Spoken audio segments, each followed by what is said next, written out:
Welcome! This is Minidisc Monday number 28, and today we're going to take a look at another compilation album, a greatest hits if you will, namely the greatest hits of the all-girl group, the Bangles. You standing like a statue in the light, and it looked just like perfection with my eyes. When it spoke, I staggered from the glow. Once I touched, I never could let go. Is this what I waited for? Everything I wanted. Everything I wanted. For a while.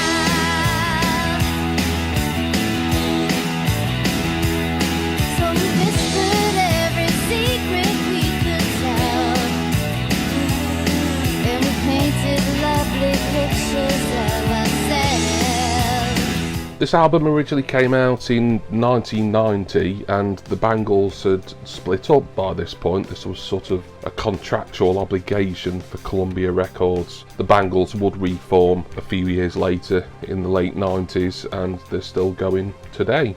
But they'd released 3 studio albums at this point. I'm not sure if any of those are available on Minidisc or not. I've never bothered checking. I can't remember when I got this or how much I paid, but I think it was relatively cheap. And before we take a look at the individual tracks on here, all the singles and other bonus material, I'll give you a butcher's at the case and the disc and the booklet. So the case is in decent condition. The disc has the 4 ladies there. Very attractive group, the Bangles. I'm sure many gents watching would agree. And on the other side, track listing and some copyright stuff. As for the booklet, it's quite nice. We've got the track info here and it does tell you which albums or singles that these tracks all came from. And then there's a fairly long essay here about the group, written by Mark Rowland. And that's your lot there. So this album originally came out in 1990. I'm not sure when the Minidisc actually came out. It wouldn't have been 1990 because Minidisc hadn't been invented, but there's no information as to the specific year of release on Discogs, and the copyright years on the back or on the disc itself don't give any clue either. I'm guessing it was at least 1992, possibly a bit later, but that is just a guess.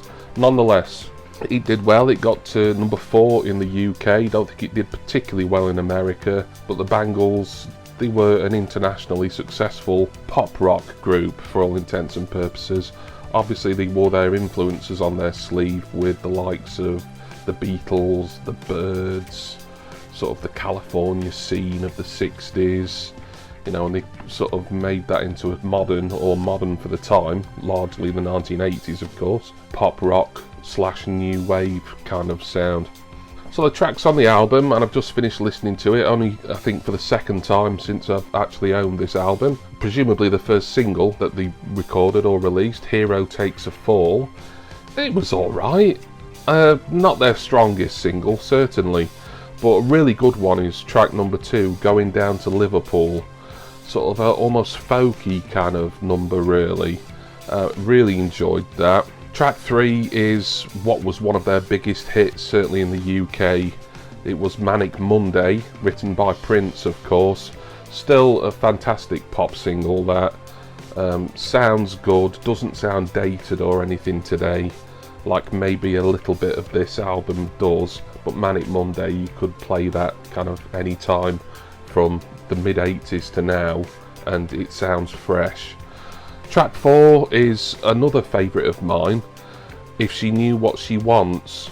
I love the kind of call and response vocals in this, where Susanna Hoffs, the lead singer generally in the group, takes one part and then there's a nice harmony, a nice response from the rest of the band members in the next line.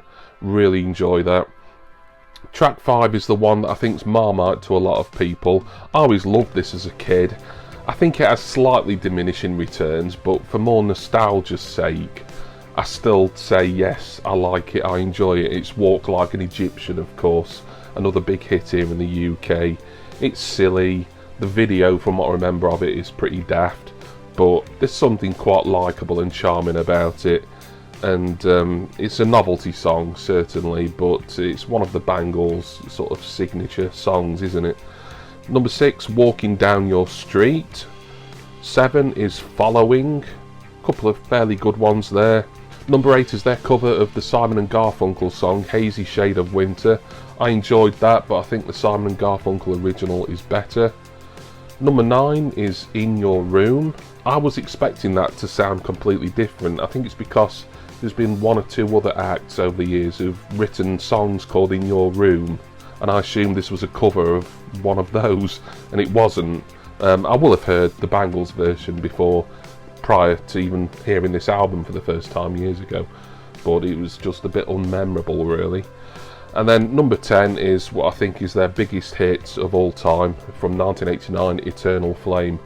Now, I never really liked Eternal Flame when I was younger. I mean, certainly 1989, I was starting to get into my dance music and my indie music at that point, and Eternal Flame, with its admittedly well-produced synth undertones and the soft vocals of Susanna Hoff, certainly has its merit and sold extraordinarily well here in the UK, and I think it was a number 1 in the US as well. And I like it more now than I did then, but it's still not my favourite Bangles song, not my favourite single of theirs by any stretch. Track 11 is Be With You. Yep, good, enjoyed that. Number 12 is I'll Set You Free, another good one. Some strong singles here from this sort of In Your Room, Eternal Flame era, which I think those singles were all from the album Everything, which was their third and to that point final studio album. And then the penultimate track, number 13, is Everything I Wanted. Now, that was originally recorded for the Everything album sessions and it was rejected, but it was put on this Greatest Hits and released as a single in a couple of European markets, but not anywhere else for some reason. I can kind of understand. It's decent, it's listenable, it's pleasant, but it's pretty weak sauce ultimately compared against some of the Bangles classic singles. And the final track, nice way to end, to be honest, and I think apparently it was a B-side. Let me see if it tells you what it was a B-side for. It was a B-side for the early Hero Takes a Fall single, actually, and it is Where Were You When I Needed You. Like that a lot. So ultimately, Greatest Hits by Bangles. I always figured that they'd released more singles and had more sort of consistent success throughout the 1980s by the time this came out, but it's a little bit sort of lacking ultimately for me.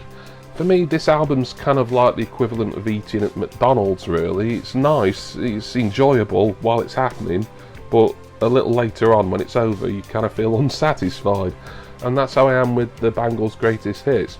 Maybe their studio albums I would enjoy, in fact I'm sure I would, and I'd appreciate a lot of the album tracks and stuff that never was able to appear on this compilation, but it's certainly a mild to medium recommendation from me if you can get it on some format or another. Greatest Hits of the Bangles. So thank you all for watching Minidisc Monday today.